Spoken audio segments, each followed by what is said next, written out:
the global powder keg. Why this strait matters more than any other. There are over 100 strategic maritime passages across the world, but only one links the largest oil fields on Earth to the industrial centers of Asia and Europe. Only one passes within artillery range of 2 hostile blocks. That strait is Hormuz. If it shuts even partially, the consequences aren't regional, they're systemic. A single confirmed attack on a major tanker could trigger an oil price spike above $200 per barrel. Collapse trading indexes across Europe and Asia within 48 hours, prompt emergency energy rationing in import-dependent nations like Japan, India, and South Korea. Unlike other flashpoints, Taiwan, the Black Sea, or the Korean Peninsula Hormuz directly affects core economic survival. It controls both fuel and flow. This is why Hormuz is studied not just by military analysts, but by central banks, shipping cartels, energy conglomerates, and intelligence services. And why it's been the focus of over a dozen classified NATO and U.S. war games since 2017.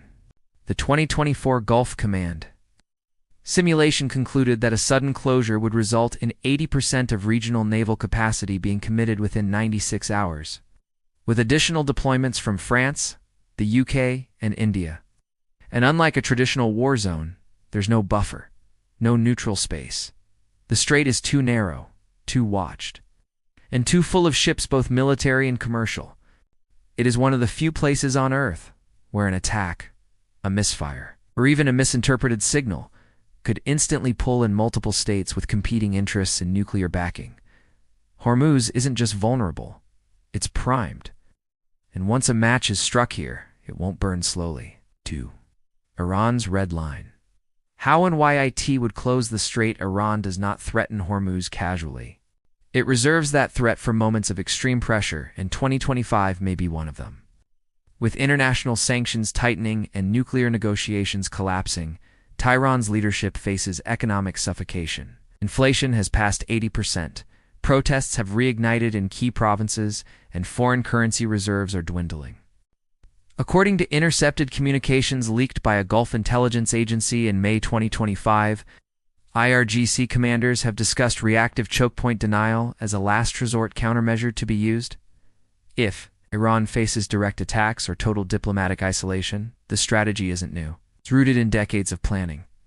Iran has positioned coastal missile batteries, fast-tack naval craft, underwater mines, and armed drones across Keshem Island and the mainland coast.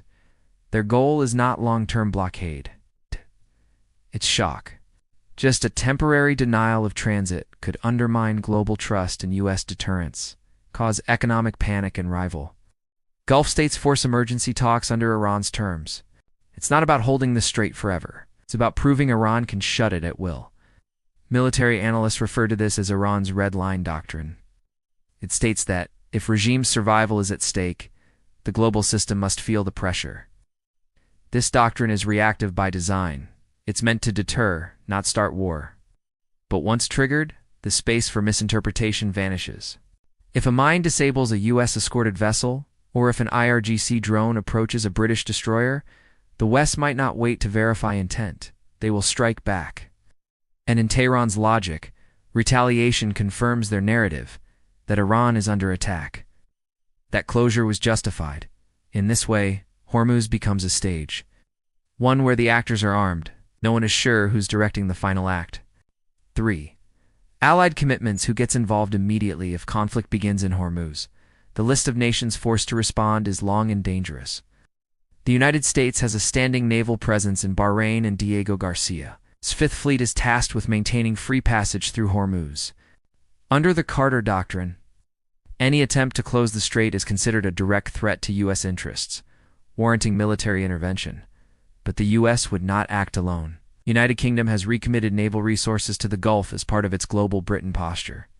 In 2024, it signed new operational agreements with Kuwait and Oman, allowing basing and surveillance rights in the event of a maritime crisis. France, under a new European Defence Compact, would be obligated to protect EU-bound energy routes, especially from Qatar. Meanwhile, Israel, though geographically distant, has its own red lines.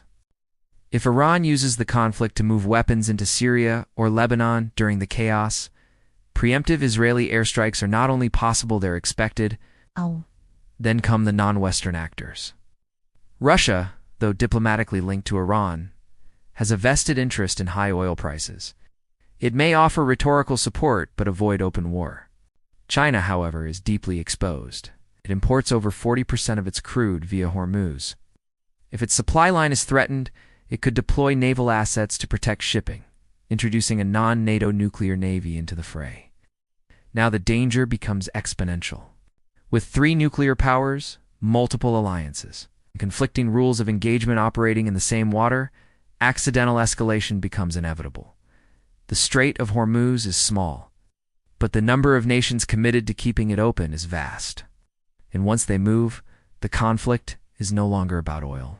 It's about credibility, power projection, and survival. For the Gulf front, when proxies turn into participants, while global powers would dominate the headlines. The first real explosions in a Hormuz conflict would likely erupt between regional rivals. Saudi Arabia and the United Arab Emirates, both heavily dependent on oil exports and hosting Western military assets, would have no choice but to act. A closure of Hormuz isn't just a security risk for them, it's an existential crisis. Their pipelines through the Arabian Peninsula can carry even half the volume currently shipped through the strait. And their economic model relies on uninterrupted access to global markets. Both countries maintain advanced air forces and have purchased missile defense systems from the US, France, and South Korea. But their proximity to Iran and its proxies makes them immediate targets. The Houthis in Yemen, armed with Iranian drones and ballistic missiles, could launch saturation attacks on Saudi refineries, ports, and civilian infrastructure. Similar escalations are expected from Shia militias in Iraq and possibly even sleeper units in Bahrain. In this scenario, Gulf states would likely launch joint airstrikes on IRGC positions in southern Iran, deploy anti-ship missile batteries along the UAE coast, activate missile defense networks in Riyadh, Abu Dhabi, and Manama, request immediate NATO and CENTCOM reinforcement.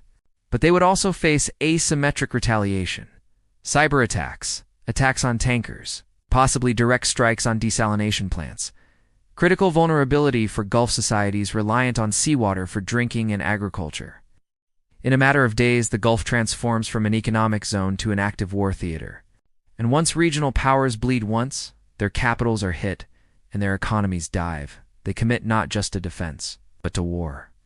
5. The chain reaction. When oil wars become world wars, conflict in the Strait of Hormuz doesn't stay maritime. It becomes economic collapse, then political upheaval, then global escalation. Here's how it unfolds. Within 48 hours of closure, Brent crude surges above $200 barrel. Global shipping insurance is suspended for the Gulf. LNG tankers from Qatar are frozen in place.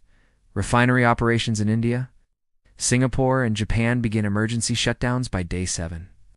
The stock markets in Frankfurt, Tokyo, and London plunge into crisis. Airlines cancel long-haul flights. Military fuel consumption spikes, while civilian fuel access crashes. The economic dominoes begin to fall.